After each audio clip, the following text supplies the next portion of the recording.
Buenas noches, mis hermanos, Dios les bendiga. Qué bueno estar en la casa de Dios. Para mí siempre es un placer predicar la palabra de Dios. En este caso, vamos a estudiar la palabra de Dios. Hoy es jueves de estudio bíblico, así que si no me ven predicando, me van a ver enseñando.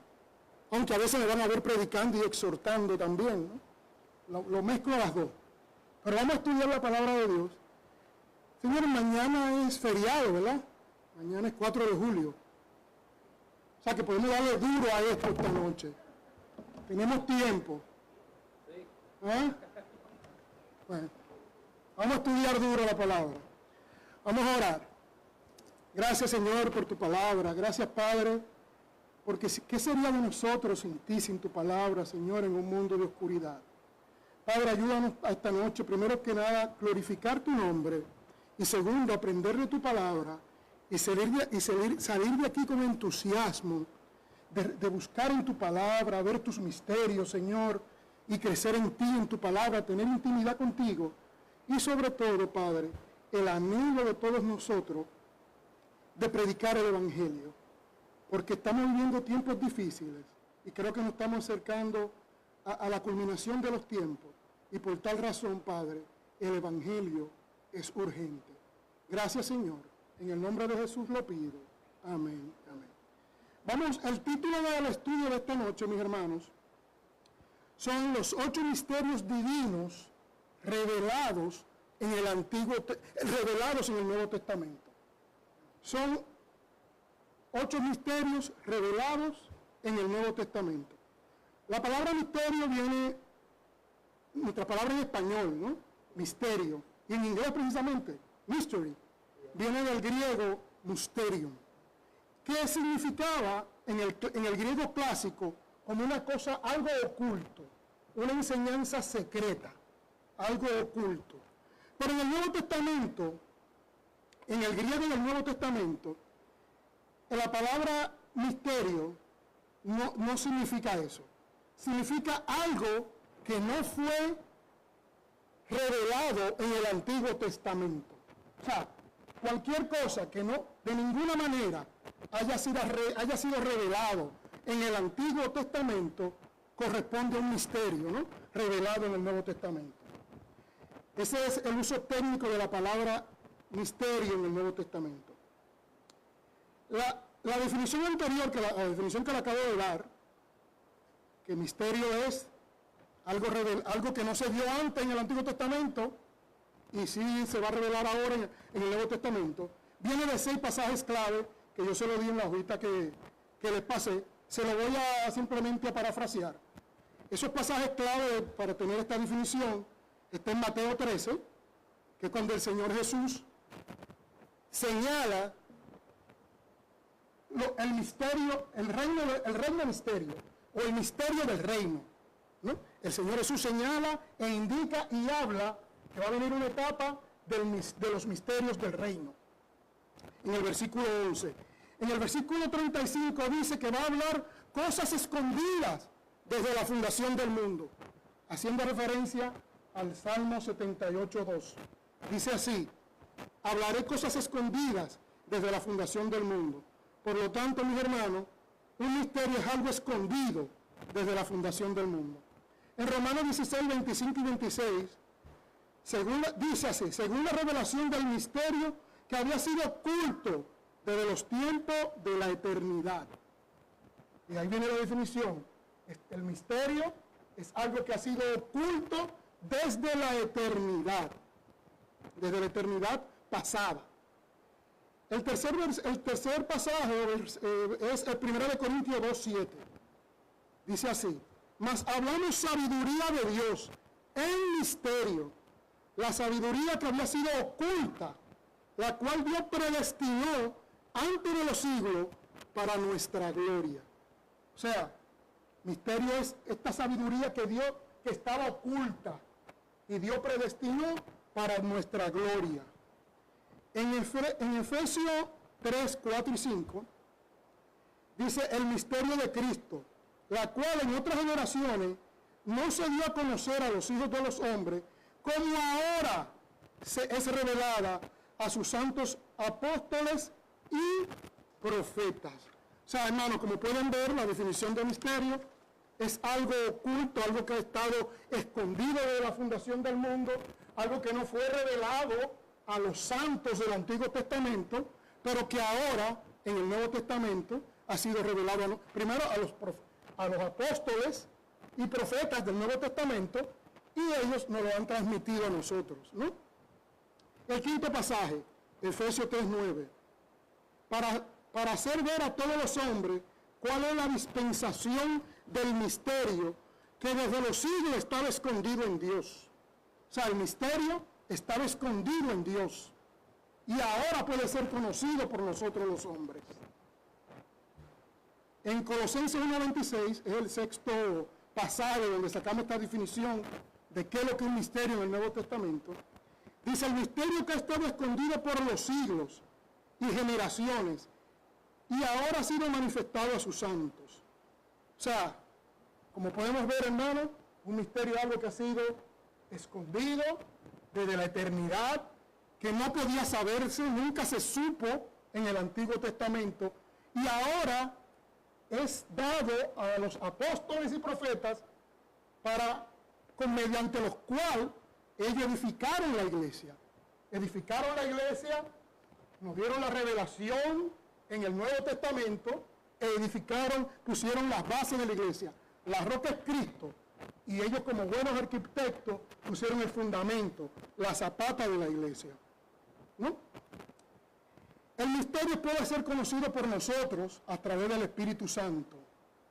El misterio puede ser conocido por nosotros a través del Espíritu Santo. El primero en revelar el misterio, como ustedes saben, es el Señor Jesucristo. En Mateo 13, una vez sucede el rechazo mesiánico. Mateo 12 sucede el rechazo mesiánico, cuando dicen que el Señor Jesús sacaba a los demonios por Belcebú y no por el poder del Espíritu Santo. Los líderes del pueblo judío rechazaron al Señor, y ahí el Señor introduce lo que se llama el misterio del reino, el reino misterio, ¿no? Pablo sintió una carga única como siervo principal encargado de los misterios para proclamarlos. Mira lo que dice Pablo acerca del misterio. Que así los hombres nos tengan por ministros de Cristo y administradores de los misterios de Dios. Eso en 1 Corintios 4:1. Como por revelación me fue conocido el misterio. Eso en Efesios 3:3. Podéis percibir mi entendimiento en el misterio de Cristo. Efesios 3:4.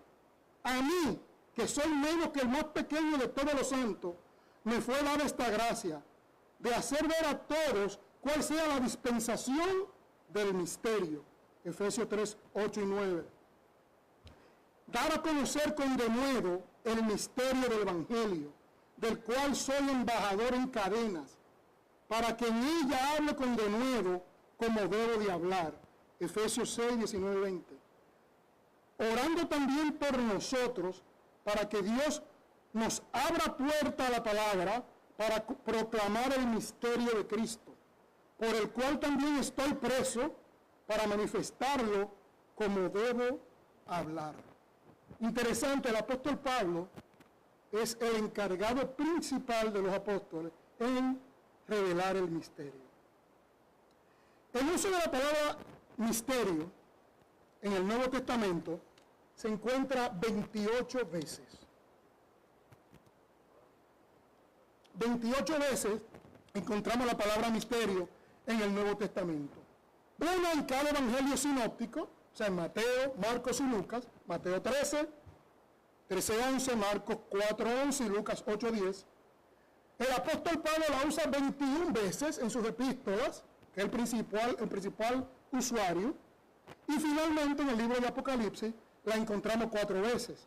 Apocalipsis 1:20, 17:5 y 17:7. Oposición al misterio.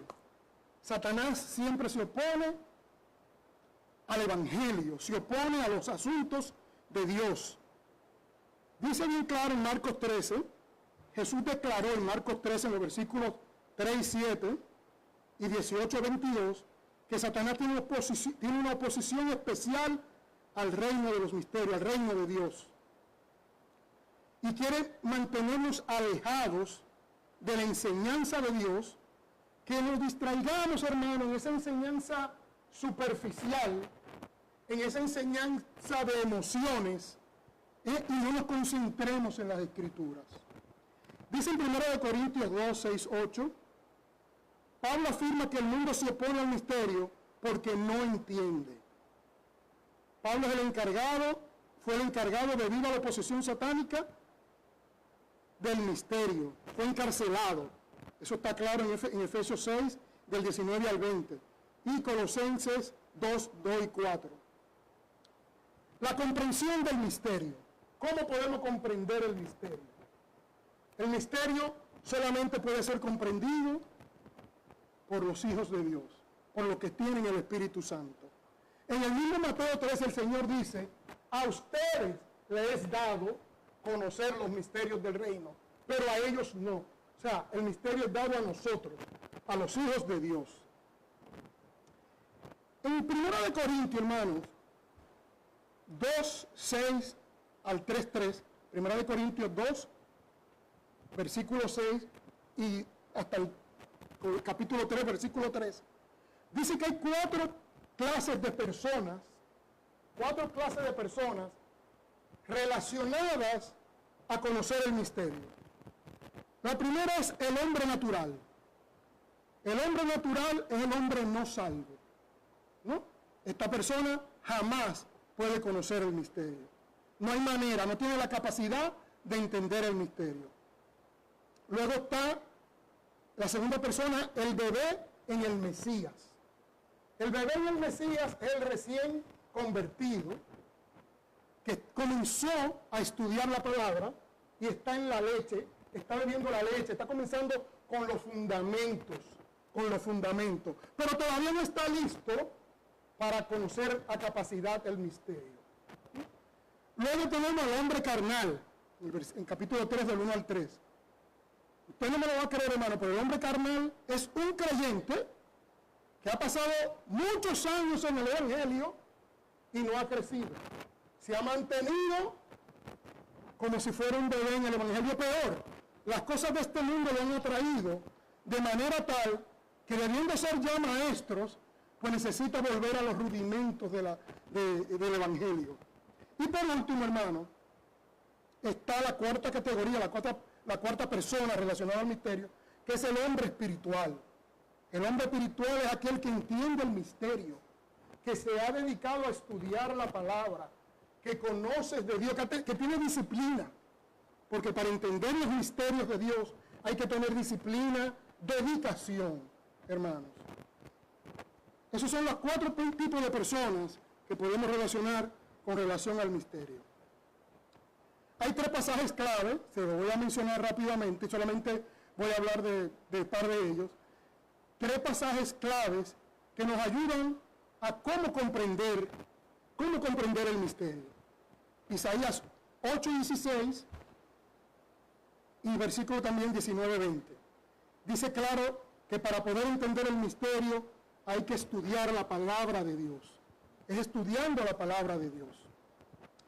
En 1 Corintios 4:6, Pablo amonesta, el segundo pasaje clave para poder comprender el misterio, 1 Corintios 4:6, Pablo amonesta a la iglesia en Corinto, que es una iglesia que le encantaba lo sensacional, lo experimental, ¿no? Era una iglesia bastante carnal, y le advierte que se concentren en la palabra, de Dios. Esta es la única manera de conocer el misterio. También en 2 de Timoteo 3:12, capítulo 3, versículo 12 al capítulo 4, versículo 4, dice lo siguiente, hermano, con relación a esto, que los piadosos sufrirán persecución. Es lo primero que dice. Dice que los impostores van a aumentar engañando y siendo engañados. Luego dice que para evitar ser engañado hay que estudiar las Escrituras. También dice que hay que ser discípulo en la predicación de la palabra y crear discipulado.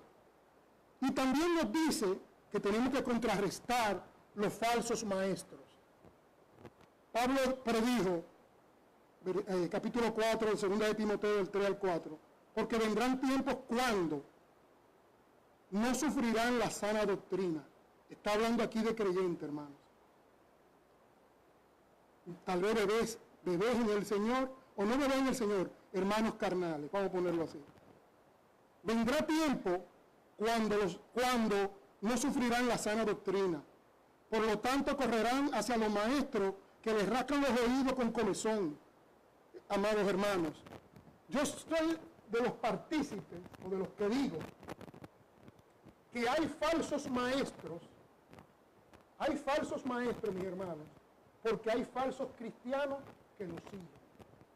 Hay falsos maestros porque hay falsos cristianos que los siguen. Y también posiblemente porque hay hermanos carnales que los siguen. Vamos a entrar ahora en materia. Vamos a ver el número de los misterios. Hermanos, son 8 misterios divinos que no fueron, como la definición de misterio, que no fueron expresados en el Antiguo Testamento, y 2 misterios satánicos. Un total de 10 misterios. No obstante, este estudio se limita a los 8 misterios divinos, ya que el 8º misterio divino derrota los 2 misterios satánicos. Bien, pero antes de entrar en los misterios, es importante hablar unas enseñanzas con relación al reino de Dios. Es importante tener unos conceptos claros con relación al reino de Dios. ¿Me están siguiendo? No quiero que se me diserven un poco. No quiero que se me duerman. Vamos a dar unos conceptos básicos e importantes antes de entrar en los misterios de qué es el reino de Dios, cómo se presenta las facetas del reino de Dios, pero de una manera rápida. El reino de Dios, ¿qué simplemente es? Dios gobierna, Dios es soberano, ¿no? Dios gobierna, Dios es soberano, es el gobierno de Dios, ese es el reino de Dios. Hay 2 aspectos en el programa del reino de Dios. Está el aspecto eterno y el aspecto temporal. El aspecto eterno es el gobierno celestial. El aspecto temporal es como Dios incide de manera soberana en los asuntos humanos. O sea, en otras palabras, el gobierno de Dios es tanto espiritual como físico. Es un gobierno tanto espiritual como físico. Como digo, el aspecto eterno es el gobierno celestial, y el aspecto temporal es como Él incide en la vida humana de una manera soberana. O sea que por lo tanto, el reino de Dios, el gobierno de Dios, es tanto espiritual como físico. Y el reino de Dios es polifacético. Se nos presenta de distintas maneras. Tenemos que entenderlo de distintas formas. Es polifacético. El programa del reino de Dios tiene 5 facetas. La primera faceta, antes de entrar en los misterios, y van a ver por qué le estoy hablando del reino de Dios, porque la última faceta del reino de Dios es el primer misterio divino. Por eso estoy hablando del reino de Dios, de la faceta del reino de Dios. La faceta del reino de Dios, el reino universal o reino eterno, ¿no? Es que Dios es soberano y gobierna sobre su creación. Todo está bajo su control. No hay nada que esté fuera, todo lo que sucede está dentro de la voluntad, ya sea directa o permisiva de Dios. Ese es el reino universal o el reino eterno. De ellos nos habla Primera de Crónicas 29, 11, 12, dice, tuyo es el reino, ¿no? Dios gobierna sobre todo. Luego tenemos la otra faceta, que es el reino espiritual. El reino espiritual es que Dios gobierna y ha gobernado y gobernará sobre los creyentes. Desde los creyentes del Antiguo Testamento hasta todos los creyentes de la historia. Ese es el gobierno espiritual. Es el gobierno en que se menciona en Mateo 6:33. Buscad primeramente el reino de Dios y su justicia, y todas aquellas cosas serán por añadidura. Es el que también en Juan 3:3 Jesús le dice a Nicodemo, de cierto te digo, que el que no naciere de nuevo no puede entrar en el reino de Dios. Ese es el reino espiritual. Es que Dios gobierne los corazones de los creyentes. La otra faceta es el reino teocrático. Y este es el reino en que Dios gobierna sobre Israel y gobernó sobre Israel. El gobierno teocrático, como ustedes saben, mis hermanos, comenzó básicamente desde Moisés. Moisés en el monte Sinaí recibe la ley, ¿no? y sucede el pacto mosaico. Y este pacto mosaico viene siendo la constitución de este gobierno teocrático. Este gobierno teocrático pasa por dos facetas. La primera faceta es que fue un reino mediador, mediado primero por los jueces, básicamente desde Moisés hasta Samuel, siendo Samuel el último juez. Luego este gobierno teocrático pasa a su aspecto, a la fase de un reino monárquico, sabiendo ustedes que Samuel unge a Saúl, luego David, y por ahí Dios gobernando desde el trono de David, a través de todos estos reyes, desde David a Sedequías. ¿Recuerdan? Desde David a Sedequías, que cuando cae Jerusalén por los babilónicos en el 586 a.C., y comienza ¿qué? El tiempo de los gentiles. Ahí terminó el gobierno teocrático, básicamente. Este gobierno teocrático en las Escrituras, mis hermanos, está desde Éxodo 19 hasta Segunda de Crónicas 36. Luego viene la otra faceta, que es la cuarta faceta. Ya hablé de la primera faceta, el reino universal y eterno. La segunda faceta, el reino espiritual. La tercera faceta, el reino teocrático. Eso significa Dios gobernando en cada una de estas facetas. Y luego la cuarta faceta es el reino mesiánico o reino milenario, ¿no? Este reino mesiánico, como ustedes saben, lo va a instituir nuestro Señor Jesucristo el Mesías en su segunda venida, después de la tribulación. Este es el reino que Juan el Bautista y el mismo Jesús decían: arrepentíos, el reino de los cielos se ha acercado, arrepentíos y creed en el Evangelio. Este es el reino mesiánico ofrecido, el cual fue rechazado por los líderes y el pueblo judío de la época, el cual fue rechazado, y entonces es lo que da a pie para que comience la quinta faceta, que es el primer misterio divino de Dios, que son los misterios del reino, o el reino misterio.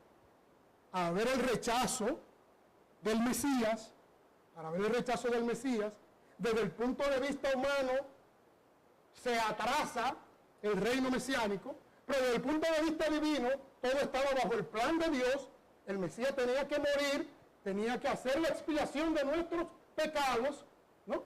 Tenía que morir, hacer la expiación de nuestros pecados, y luego tendría que implantarse, pasa este tiempo, como le llamo, del reino, de este reino misterio, o del misterio de los reinos, y se tiene que instituir este misterio del reino, pero como le digo, mis amados hermanos, esto dentro del punto de vista humano parece ser un retraso, pero desde el punto de vista divino estaba dentro del programa de Dios, estaba dentro del programa de nuestro Señor. Bien, vamos al primer, como le dije, misterio, el primer misterio, que es el misterio del reino. o el reino de los misterios, que el Señor Jesucristo es el primero que lo introduce en Mateo 13. Esta es la primera faceta del programa del reino de Dios. De todas las facetas, esta es la única, de todas las facetas del reino de Dios, esta es la única que no fue revelada, es la única que no fue revelada en el Antiguo Testamento. Por eso es que se llama, es el primer misterio, misterio del reino, ¿no? El Señor hace expiación por nuestros pecados antes de, y viene la salvación a los gentiles. Por eso está introducida esta etapa, está todo dentro del plan de Dios. La mejor palabra, mis amados hermanos, la mejor palabra para describir, este reino misterio, o los misterios del reino, es la palabra cristiandad. Cristiandad es la mejor palabra para definir o distinguir el reino de los misterios. ¿Qué es cristiandad? Cristiandad es afirmar que se cree en Jesucristo, no importa si lo hace de una manera correcta o de una manera herética. O sea, no estoy hablando de cristianismo, sino cristiandad. Es la creencia en Jesús, afirmar que se cree en Jesús de una manera correcta o incorrecta.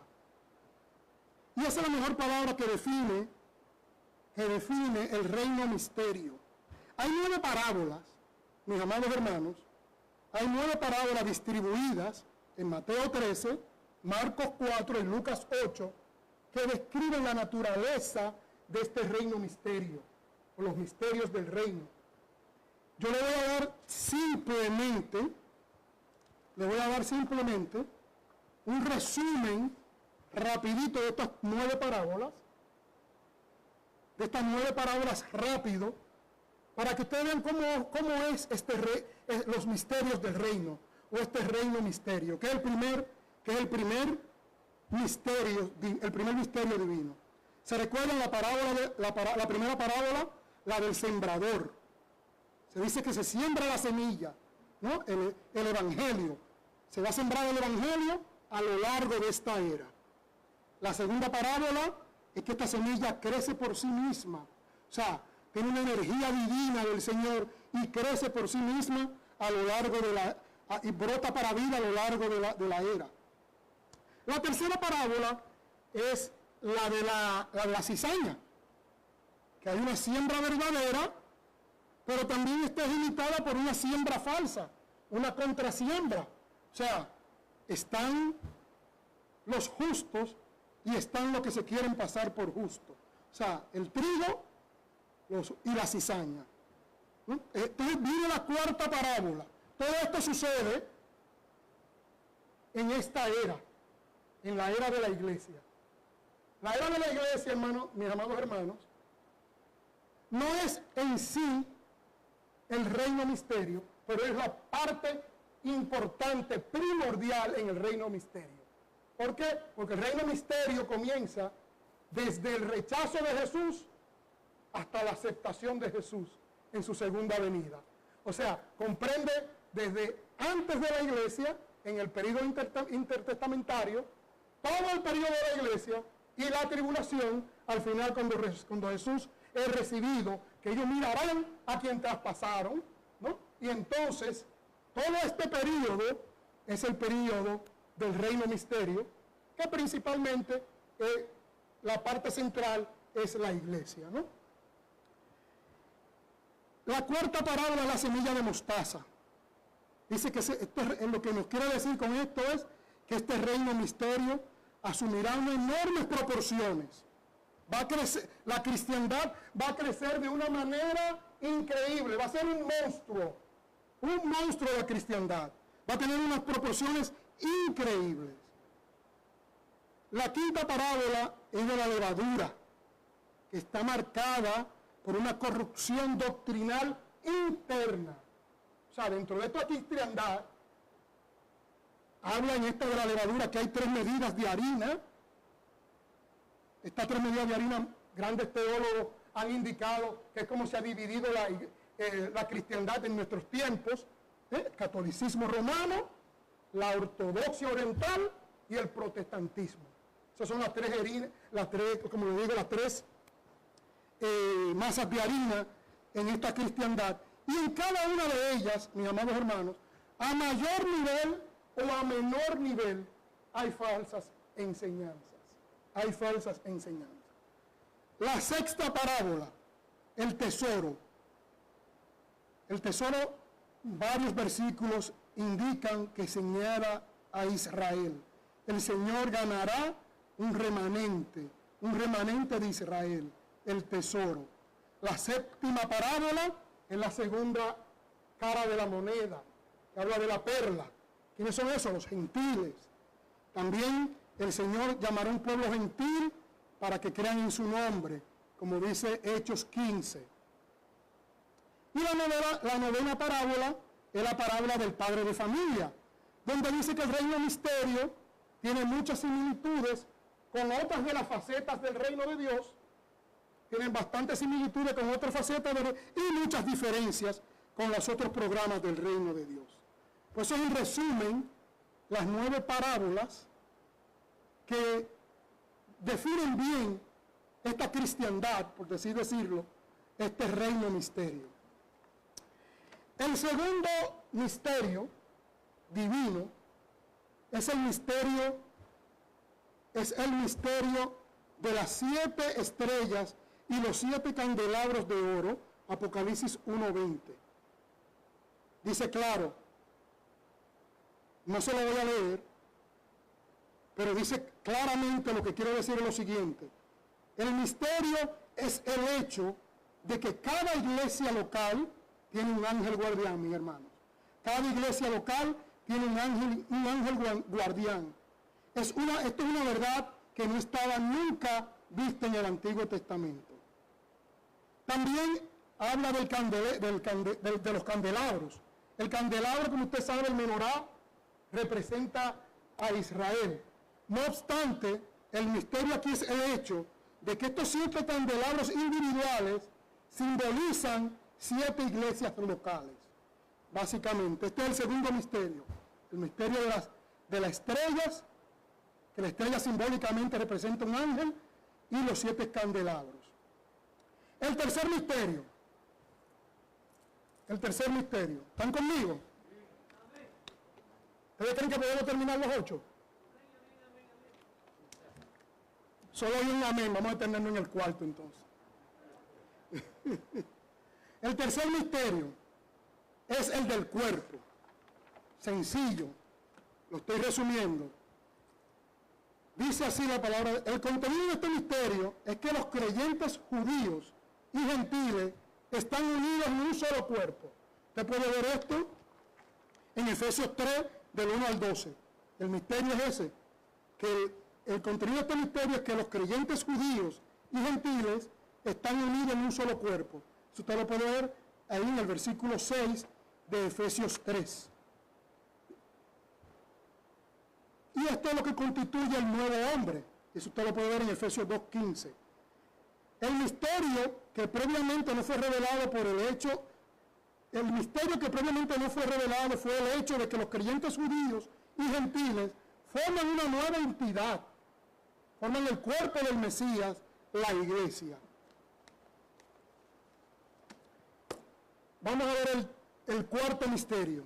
Es el misterio de que el Mesías mora en nosotros. El cuarto misterio, que no se había revelado en el Antiguo Testamento, es que el Mesías mora en nosotros.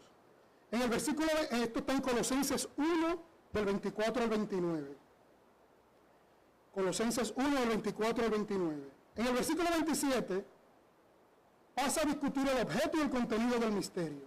En primer lugar, el objeto es a quien Dios se complació de dar a conocer cuáles son las riquezas de la gloria de este misterio entre los gentiles. Y en segundo lugar es Cristo en vosotros, esperanza de gloria.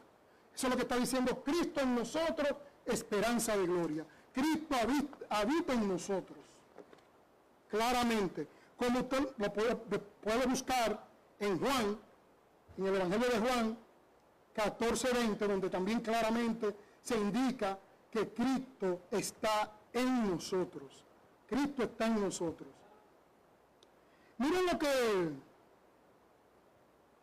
lo que incluye Pablo, profundiza en esta esperanza de gloria que le he hablado y declara 5 cosas. Primero, el misterio de Dios es el Mesías, y esto incluye el crecimiento espiritual, que es parte de la esperanza de gloria. Segundo, Él habita en Él, en Cristo, habita toda la plenitud de la deidad. Tercero, esta esperanza de gloria, dice, porque nosotros habéis muerto y vuestra vida está escondida en Cristo. Cuando Cristo, que es nuestra vida, se manifieste, nosotros también seremos manifestados con Él en gloria. O sea, cuando Cristo venga en su segunda venida y se manifieste, nosotros seremos manifestados con Él en gloria.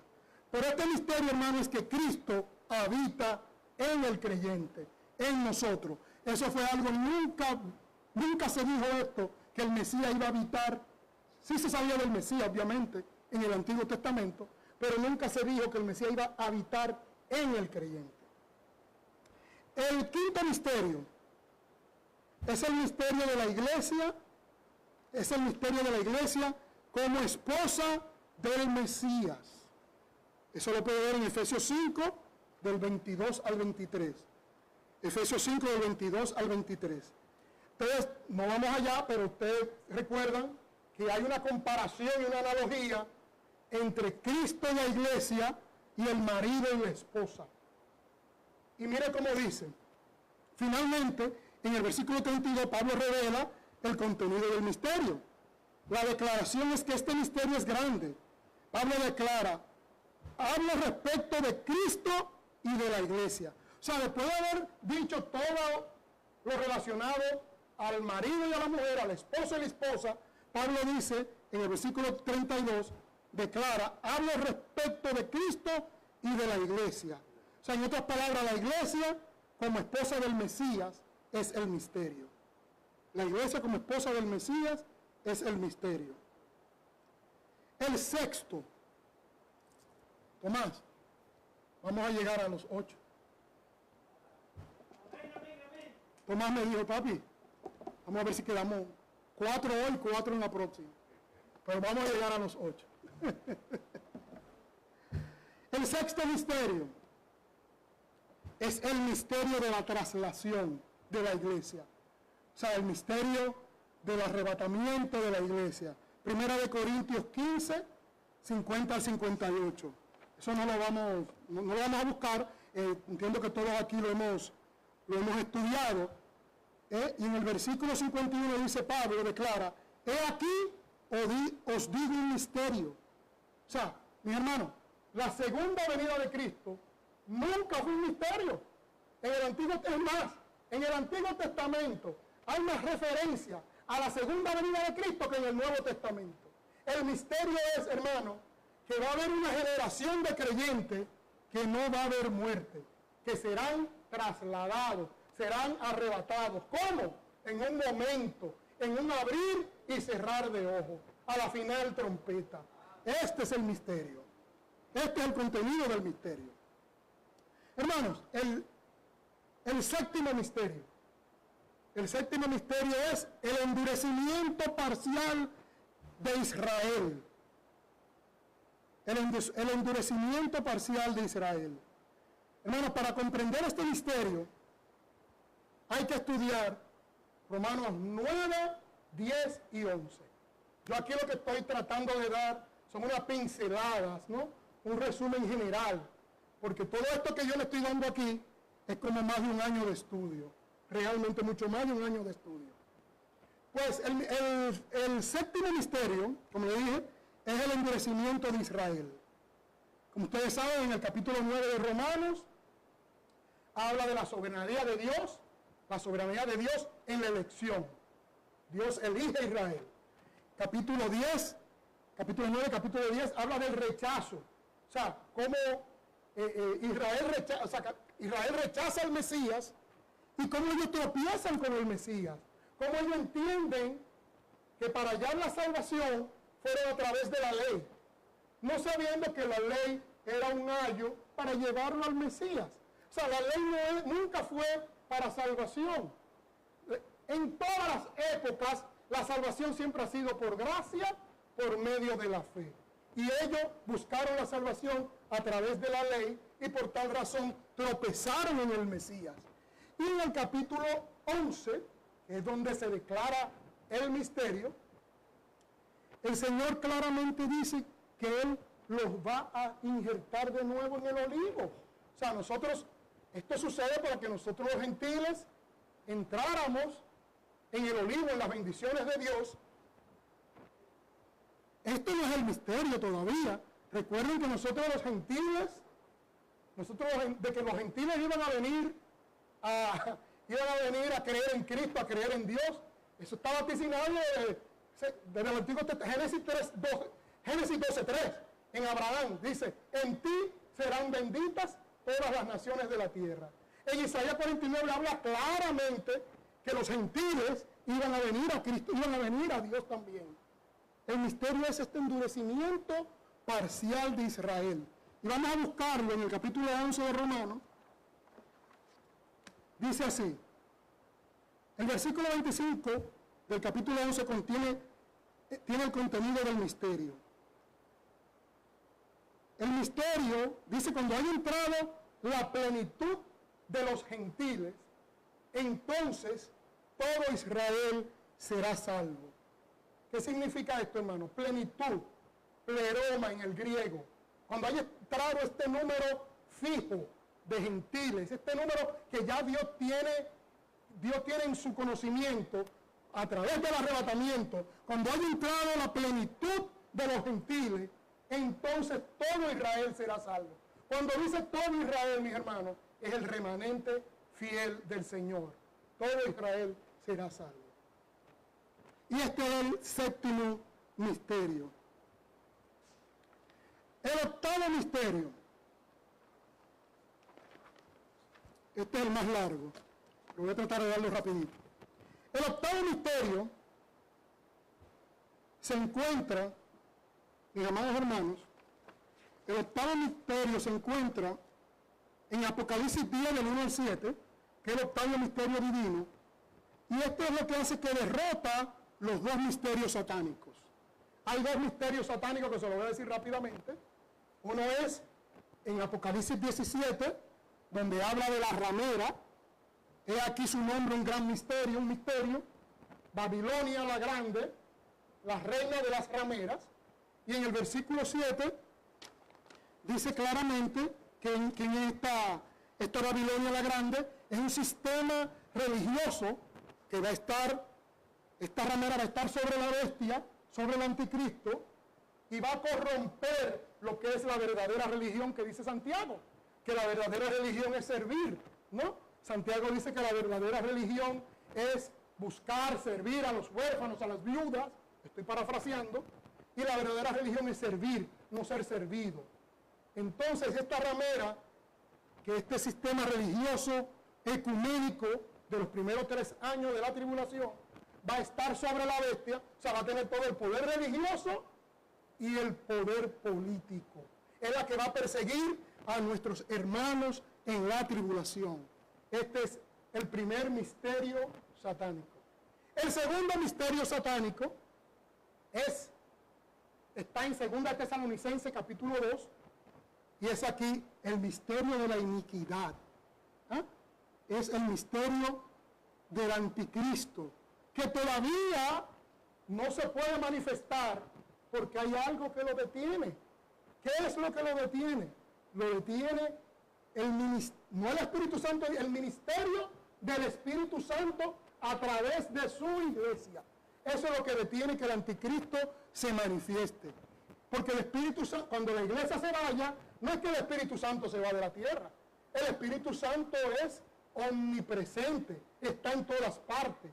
Pero el ministerio del Espíritu Santo, a través de restringir, que hace a través de la iglesia, porque las puertas del Hades no pueden prevalecer contra la iglesia de Cristo, cuando ese ministerio del Espíritu Santo de restricción se vaya con la iglesia, entonces se va a manifestar aquel inicuo, el cual el Señor matará con el resplandor, con su boca y con el resplandor de su venida. Este es el segundo misterio satánico, que es el misterio del anticristo, el cual la segunda mitad de los 3 años y medio va a tener todo el poder y toda la alabanza en el sentido de la adoración. La gran ramera será destruida y el anticristo tomará en los últimos 3 años y medio toda la adoración y todo el poder, tanto religioso de adoración como políticos. Entonces, esos son los 2 misterios satánicos. El misterio divino, el último misterio divino, que es el octavo, como dije, está en Apocalipsis 10, del 1 al 7, derrota los misterios satánicos. Dice así en Apocalipsis 10, en Apocalipsis 10, 7, pero en los días de la voz del séptimo ángel, cuando él comienza a tocar la trompeta, entonces será consumado el misterio de Dios, según las buenas nuevas que él anunció a sus siervos los profetas. Nótese, hermanos, que dicen los días. Esto no es cuando toque la trompeta, cuando el ángel toque la séptima trompeta. Le quiero decir lo siguiente. Así como ustedes saben que hay 21 juicios, los 7 sellos, las 7 trompetas y las 7 copas. El séptimo sello contiene las 7 trompetas. La séptima trompeta contiene las 7 copas. Y cuando estas copas comiencen a ser derramadas, entonces se va a terminar este misterio satánico y Dios va a implementar su reino mesiánico. Dice aquí, el misterio realmente es que habrá una serie de 7 juicios, que son las 7 copas, culminantes, que destruirán el misterio satánico. El misterio satánico del hombre de pecado. Esto jamás, mis hermanos, fue revelado en el Antiguo Testamento.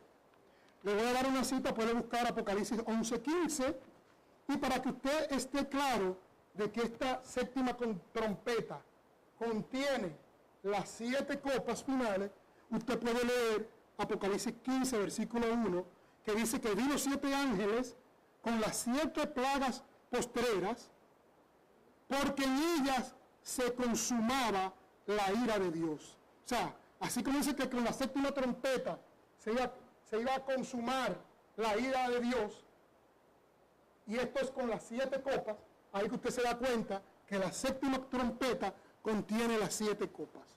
Mis amados hermanos, estos son los 8 misterios divinos, nunca antes conocidos en el Antiguo Testamento y que han sido revelados para nosotros, para que nosotros los estudiemos a más profundidad y podamos darlo a conocer a otros.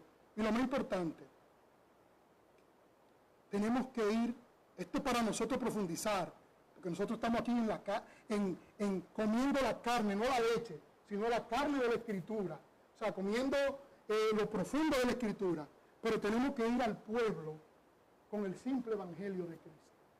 Decir que Cristo murió por sus pecados, que fue sepultado, que resucitó, y que si ponemos nuestra fe en Jesús, somos salvos. Ese es el simple evangelio con el cual tenemos que ir al pueblo, a la gente que no conoce a Jesús. Pero nosotros, que estamos aquí, que estamos en la iglesia, que estamos creciendo en el Señor, tenemos cada día más que profundizar en los misterios de Cristo. Dios les bendiga, oremos. Gracias, Señor, por tu amor. Gracias, Padre, por tu misericordia. Gracias, Padre, por darnos a conocer tus misterios, Señor. Gracias, Señor, porque tus misterios son hermosos, Padre, y porque tenemos esperanza en conocer tus misterios, Señor. Señor, ayúdanos cada día más a amarte más y a conocerte en intimidad, Señor, y ayúdanos cada día más a predicar el santo evangelio de tu amado Jesucristo. En el nombre de Jesús oramos. Amén. Amén.